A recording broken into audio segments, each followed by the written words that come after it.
तत्पदं दर्शितं येन तस्मै श्री गुरवे नमः।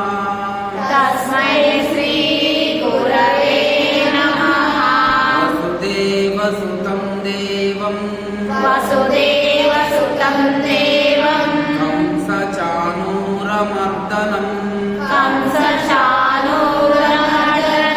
देवकी परमानन्दं कृष्णं वन्दे जगद्गुरुं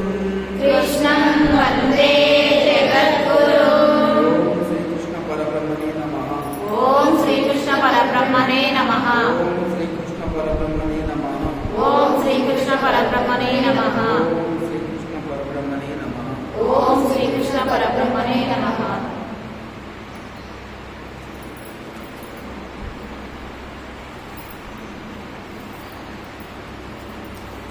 शरीरं यदा वाप्नोति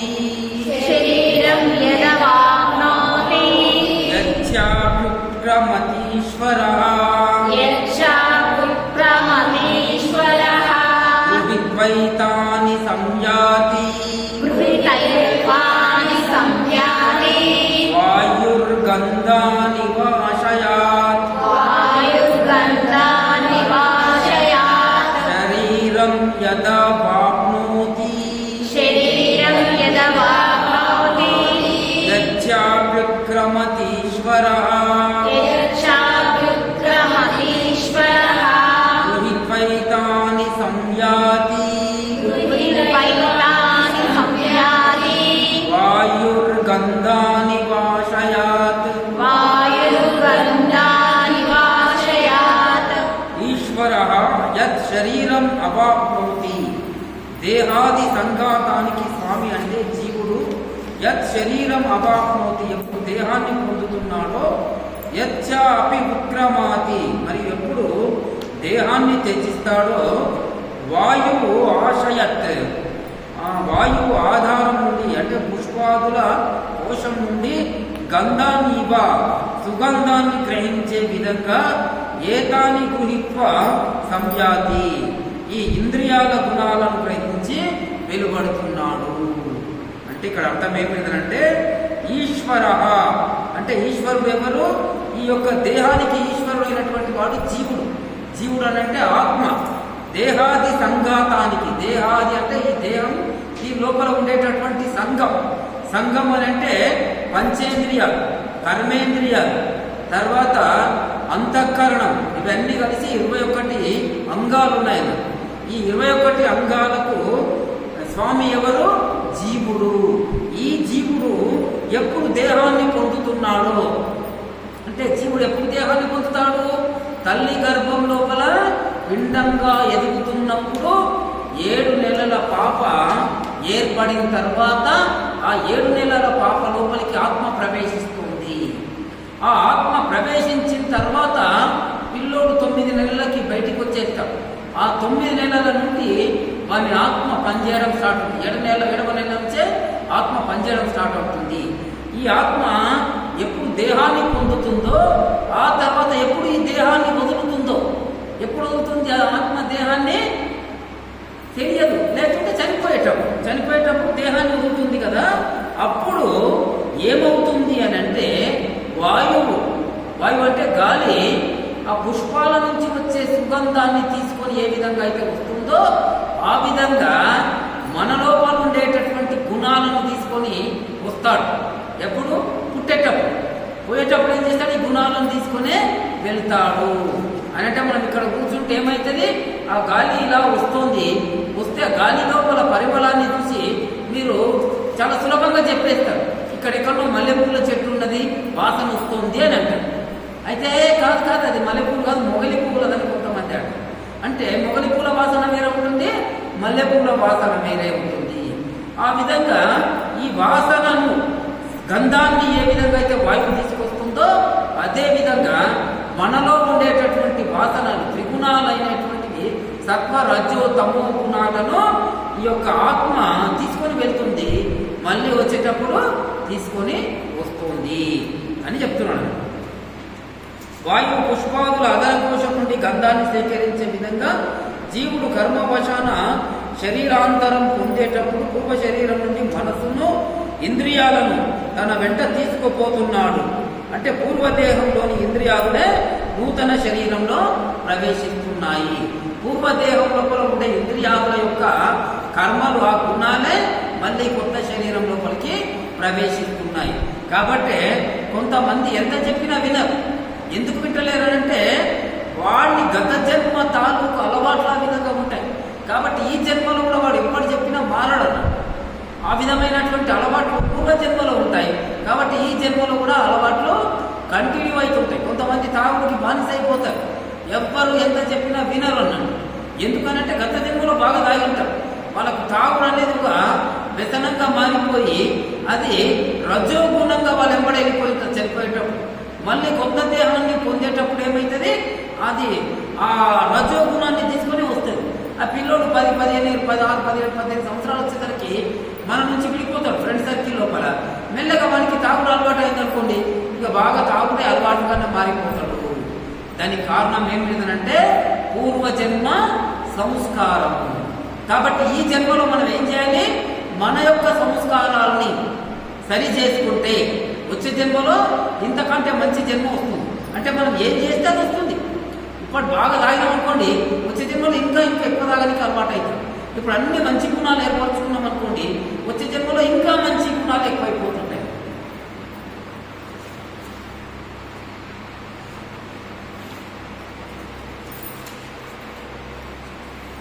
ఉత్క్రామంతం స్థితం వాపి భుంజానం వా గుణాన్వితం విమూఢానాను పశ్యంతి పశ్యంతి జ్ఞానచక్షుషః ఉత్క్రామంతం స్థితం వాపి భుంజానం వా గుణాన్వితం విమూఢానాను పశ్యంతి పశ్యంతి జ్ఞానచక్షుషః ఉత్క్రామంతం స్థితం దేహాంతరాన్ని పొందుతున్నప్పుడు, స్థితం అంటే ఈ దేహం వెలయుచున్నప్పుడు, భుంజానం వా విషయాలను అనుభవిస్తున్నవాడు, గుణాన్వితం వాపి గుణాలను కలిగిన వాడైన జీవుడు, విమూఢ మూఢులు నా అనుపశ్యంతి చూడజాలరు, జ్ఞానచక్షుష పశ్యంతి జ్ఞాన దృష్టి కలవారు మాత్రమే చూడగలుగుతారు. అంటే ఇక్కడ ఏమిటనంటే ఉత్క్రామంతం దేహాంతరాన్ని పొందుతున్నవాడు.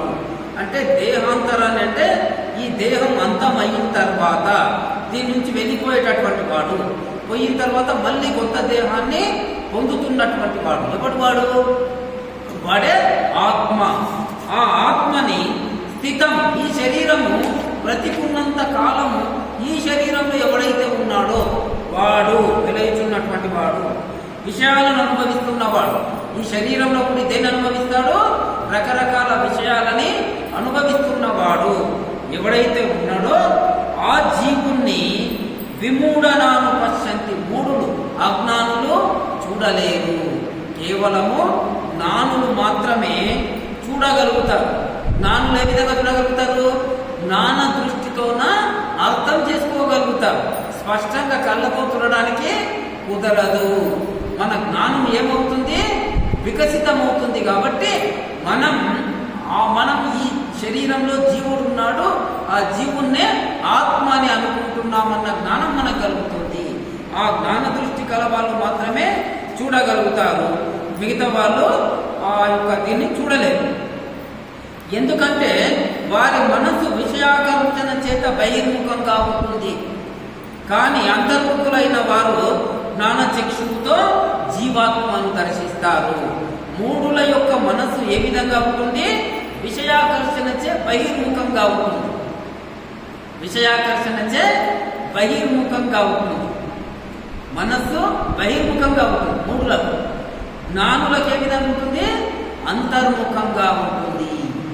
ఈ మనసే ఆత్మకు శత్రువు, ఆత్మకు మిత్రువు. ఎప్పుడైతే మనసుని బయటికి మనం పంపించినామనుకోండి, అది ఏం చేస్తుంది? బయటి విషయాలతోన సాంగత్యాన్ని ఏర్పరచుకుంటాయి. కాబట్టి వానికి ఎంత మాత్రం కూడా అంతఃకరణకు సంబంధించిన, ఆత్మకు సంబంధించిన విషయాలు తెలియవు. పొద్దున లేస్తేనే వారి ఆలోచనలన్నీ కూడా ఏముంటాయి? ఫ్రెండ్స్ మధ్యలో తిరగాలి, ఈరోజు క్రికెట్ స్కోర్ ఎంత అయ్యింది, తర్వాత పూసలు అమ్మాయి హీరోయిన్ ఆయన లేదా, ఆమెను ఏ సినిమాలో తీసుకుండ్రి, తర్వాత ఈ సినిమా బడ్జెట్ ఎంత, అల్లు అర్జున్ కొత్త సినిమా ఏం స్టార్ట్ అయ్యింది, మహేష్ బాబు సినిమా ఎంతవరకు వచ్చింది, రాజమౌళితో షూటింగ్ ఎంతవరకు వచ్చింది, ఇవే ఆలోచన. ఇదంతా బహిర్ముఖం అన్నట్టు. రేవంత్ రెడ్డి ఏం చేస్తున్నాడు, బీసీ కులగణన చేసిండు, ఎంతవరకు వచ్చింది, లోకల్ ఎలక్షన్స్ ఎంతవరకు వచ్చినాయి, ఇవన్నీ పనికి మాలిన విషయాలు. వీటన్నిటి మీద కూడా ఉదయం లేచిన కాబట్టి సాయంత్రం వరకు చర్చలు చేస్తూ ఉంటాడు. చర్చలు చేసి నాకు ఇంత జ్ఞానం ఉందని వాళ్ళ ఫ్రెండ్స్ మధ్యలో ప్రదర్శించుకునే ప్రయత్నం చేస్తాడు. ఎవడైతే అంతర్ముఖం ఉంటాడో, ఇది బహిర్ముఖం. అంతర్ముఖమైన వాడు ఏం చేస్తాడు? ఎక్కడ వదలేడు. ఆ madam, Supraja madam, Saitha madam pyramid కట్టి పోయి ధ్యానం తీసుకుంటామని వచ్చిన కూర్చుంటాడు. వాడు మనసును మొత్తం అంతర్ముఖం చేసేస్తాడు. అంతర్ముఖం చేస్తే ఏమవుతుంది? ధ్యానం సెట్ అవుతుంది. ధ్యానం సెట్ అయితే ఏమవుతుంది? మనసు ఎక్కడ పోతుంది? లోపలికి వెళ్తుంది. లోపలికి వెళ్తే ఎవరిని తెలుసుకుంటాడు? వాడు లోపలికి వెళ్ళి ఆత్మను తెలుసుకుంటాడు. కాబట్టి ఈ మనస్సు అనే రైలుకు 2 ఇంజన్లు ఉన్నాయి. ఒక ఇంజన్ బయటికి లాగుతుంది, రెండవ ఇంజన్ లోపలికి లాగుతుంది. మొదలే చెప్పిన నేను. కాబట్టి ఈ బయటి ఇంజన్ని మనం ఎక్కువ స్టార్ట్ చేసి పెట్టరాదు. అది అవసరం ఉన్నప్పుడు మాత్రమే స్టార్ట్ చేసుకున్నాలే. బయట పనులు కాగానే దాన్ని పనిచేసి లోపల ఇంజన్ స్టార్ట్ చేయాలి. లోపల ఇంజన్ ఏం చేస్తుంది? లోపలికి ధ్యానానికి ఆత్మకు సంధానం చేస్తుంది. ఆత్మకు సంధానం చేసేటటువంటిది మనసు. కాబట్టి ఈ మనసుని ఆత్మ సంధానం చేసుకోవాలి.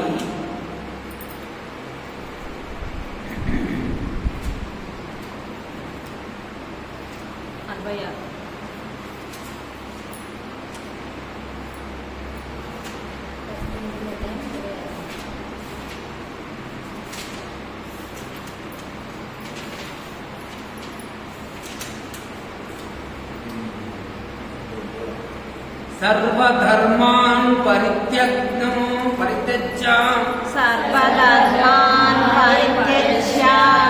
మామేకం శరణం వ్రజ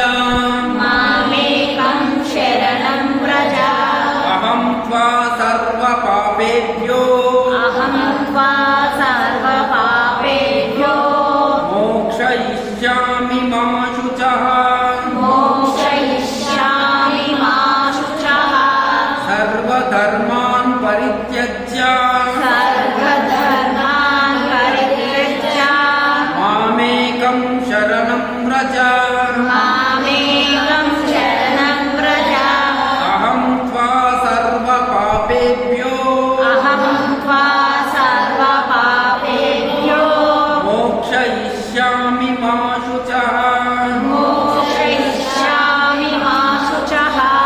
సర్వధర్మాన్ పరిత్యజ, సర్వధర్మ అనుష్ఠానాలన్నింటినీ త్యజించి మాం ఏకం గర్భ జన్మ జరా మృత్యు వర్జితుణ్ణి సర్వాత్ముణ్ణి పరమేశ్వరుని అయిన నన్ను ఒక్కనినే శరణం వ్రజ ఆత్మరూపంలో ఆశ్రయించు. అహం త్వా సర్వ పాపేభ్య, నేను నిన్ను ధర్మాధర్మ బంధ రూప పుణ్య పాపాల నుండి మోక్షయిష్యామి, ముక్తుణ్ణి చేస్తాను. మా శుచ, శోకించకు అర్జున అని అంటున్నాను.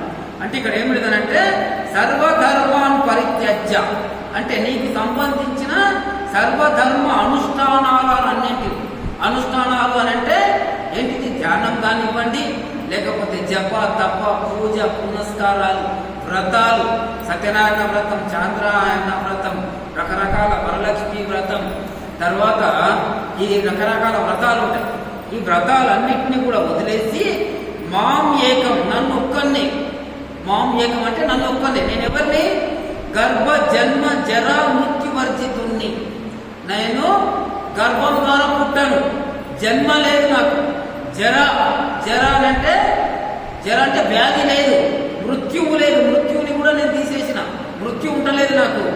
సర్వాత్ముణ్ణి, నేను ఎవరిని?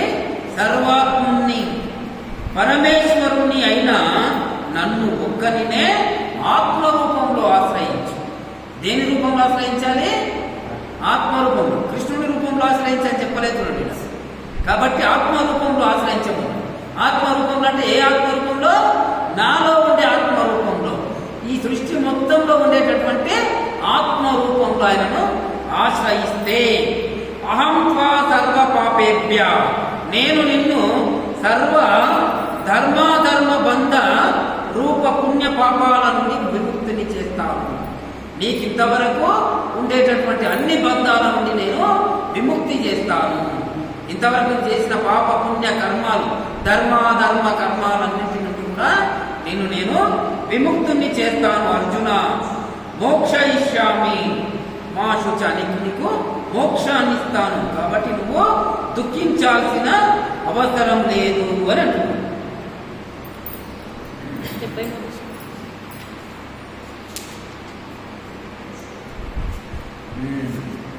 ఇంతవరకు శ్రీకృష్ణుడు చెప్పినటువంటి అన్ని విన్నాము, శ్లోకాలు, కొంత శ్లోకాలు.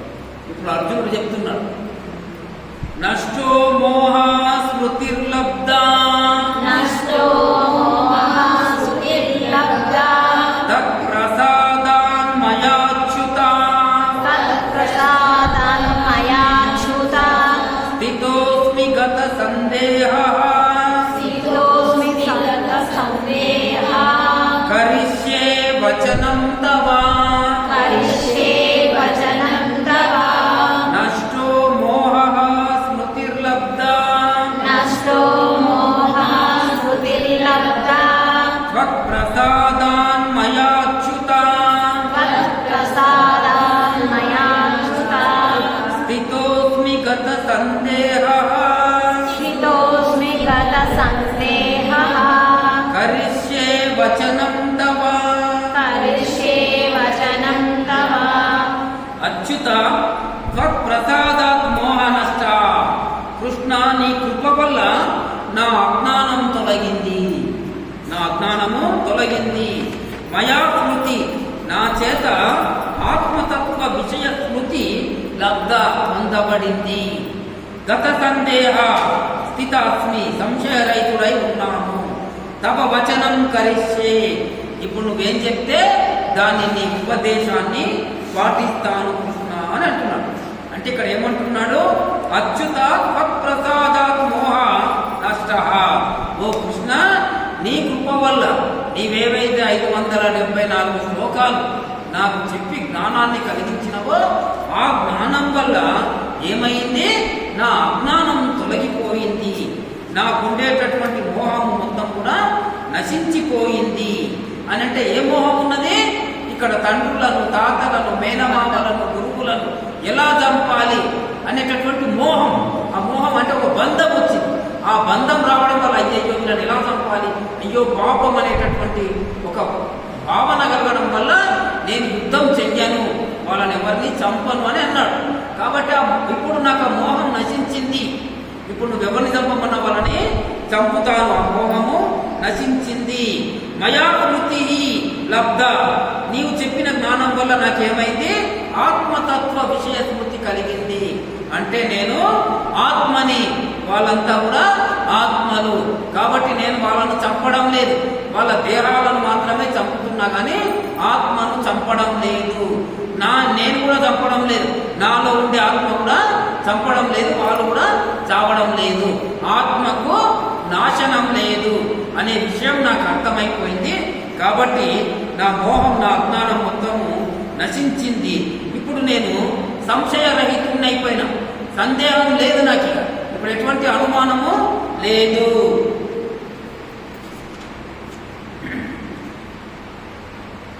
తవ వచనం కరిష్యే, ఇప్పుడు నువ్వు ఏ ఉపదేశాన్ని చెప్తే దాన్ని నేను పాటించడానికి సిద్ధంగా ఉన్నాను. నీవెవరిని చంపమంటే వాళ్ళని చంపుతాను, ఎవరిపైన బాణం వేయమంటే వాళ్ళపైన బాణం వెయ్యడానికి నేను రెడీగా ఉన్నాను కృష్ణ అని అంటున్నాడు. యత్ర యోగేశ్వర కృష్ణో యత్ర యోగేశ్వర కృష్ణో యత్ర పార్థో ధనుర్ధరః యత్ర పార్థో ధనుర్ధరః తత్ర శ్రీర్విజయో భూతిః తత్ర శ్రీర్విజయో భూతిః ధ్రువాణి తిర్మతిర్మమ ధ్రువాణి తిర్మతిర్మమ యత్ర యోగేశ్వర కృష్ణో యత్ర యోగేశ్వర కృష్ణో యత్ర పార్థో ధనుర్ధరః యత్ర పార్థో ధనుర్ధరః తత్ర శ్రీర్విజయో భూతిః తత్ర శ్రీర్విజయో భూతిః ధ్రువాణి తిర్మతిర్మమ. ధ్రువాణి తిర్మతిర్మమ. ఇది సంజయుడు ఎవరికి చెప్తున్నాడు? ధృతరాష్ట్రుడికి చెప్తున్నాడు. ఏమని చెప్తున్నాడంటే యత్ర యోగేశ్వర కృష్ణ, ఏ పక్షంలో అయితే యోగేశ్వరుడైన భగవంతుడు కృష్ణుడు ఉంటాడో, ఏ పక్షంలో ఉన్నాడు ఇప్పుడు కృష్ణుడు? పాండవ పక్షంలో ఉన్నాడు. యత్ర ధనుర్ధరః పార్థః, ఎచట ధనుర్ధరుడైన నరుడు అర్జునుడు ఉంటాడు. అంటే ఈ ప్రపంచంలోని శ్రేష్టమైన ధనుర్ధరుడు అర్జునుడు కాబట్టి భగవంతుడైనటువంటి శ్రీకృష్ణుడు, శ్రేష్టమైన ధనుర్ధారి అయినటువంటి అర్జునుడు పాండవ పక్షంలో ఉన్నారు. కాబట్టి తత్ర ఆ పాండవ పక్షంకి శ్రీ రాజ్యలక్ష్మి విజయ భూతి, విజయం రాజ్యలక్ష్మి వాళ్ళకు లభిస్తుంది, విజయం లభిస్తుంది. యుద్ధంలో వాళ్ళే గెలుస్తారు, వాళ్ళే అభివృద్ధిని సాధిస్తారు, వాళ్ళకే అభ్యుదయం ఉంటుంది. ధ్రువానీతి ఇది మేమతి, స్థిరమైన రాజనీతి ఇది అని నా యొక్క అభిప్రాయం. ధృతరాష్ట్రాన్ని సంజయుడు చెప్తున్నాడు. ఎందుకంటే స్వయంగా భగవంతుడైనటువంటి శ్రీకృష్ణుడే వాళ్ళ వైపు ఉన్నాడు, శ్రేష్టమైన ధనుర్ధారి వాళ్ళ వైపు ఉన్నాడు. కాబట్టి వాళ్ళకే విజయం లభిస్తుంది అని చెప్తున్నాడు. కాబట్టి ఇప్పుడు నువ్వేం చేయాలి?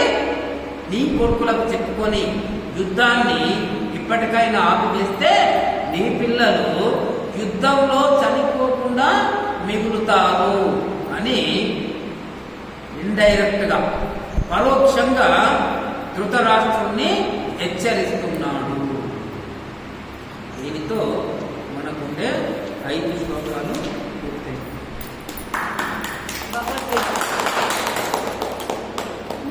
భగవద్గీత గీతా మహాత్మ్యం 2 శ్లోకాలు గీతా మహాత్మ్యం చెప్పుకుందాం. ఇది రోజు అయిపోతుంది.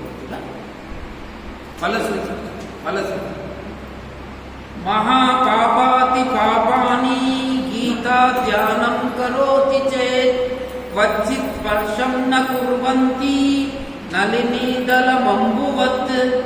గీతా ధ్యానం చేస్తే పద్మపత్రానికి నీరు అంటనట్లు మహాపాపాలు అతి పాపాలు కూడా అంటజాలవు అని. అంటే గీత ధ్యానం చేస్తే, గీతను మనం పఠిస్తే పద్మపత్రానికి నీరు అంటనట్లు, అంటే కమలం పత్రానికి నీళ్ళు ఏ విధంగా అయితే అంటుకుంటావో ఆ విధంగా మహాపాపాలు అతి పాపాలు కూడా మనం చేసి ఉంటే కూడా అవన్నీ తొలగిపోతాయి అనేది.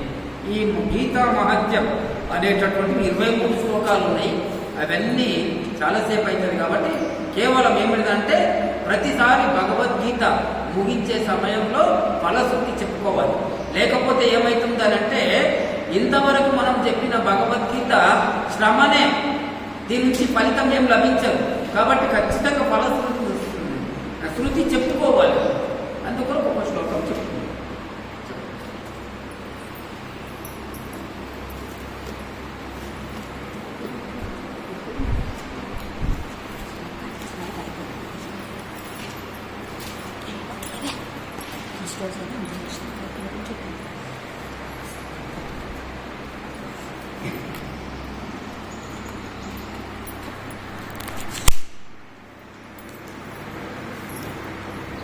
ఈ మనకు రోజుల్లో ఎంతో అద్భుతంగా భగవద్గీత నేర్చుకున్నాం. మనందరం ఎంత అద్భుతంగా సార్ వివరించారు. దానిలో అంతరార్థాన్ని, అది ఆత్మతత్వమే. భగవద్గీత అంటేనే ఆత్మతత్వం అనేది మనం నేర్చుకోవడం జరిగింది. ఇంత అద్భుతంగా చెప్పిన sir Sripada Sri Vallabha pyramid trust తరఫున కృతజ్ఞతలు సార్. సార్కి మనందరం కలిసి చిరు సన్మానం చేసుకుందాం. అందరూ స్టేజ్ పైకి రావాల్సిందిగా కోరుతున్నాం.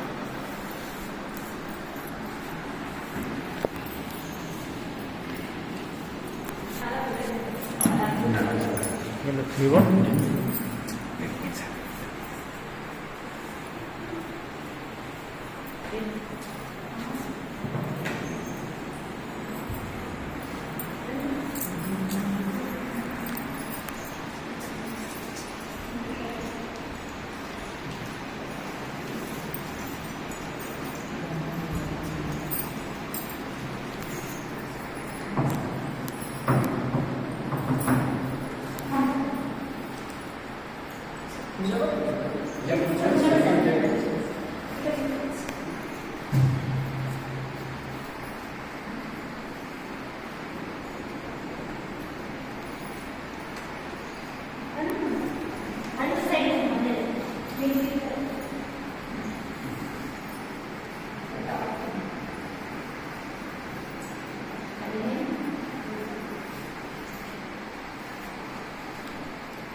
రైట్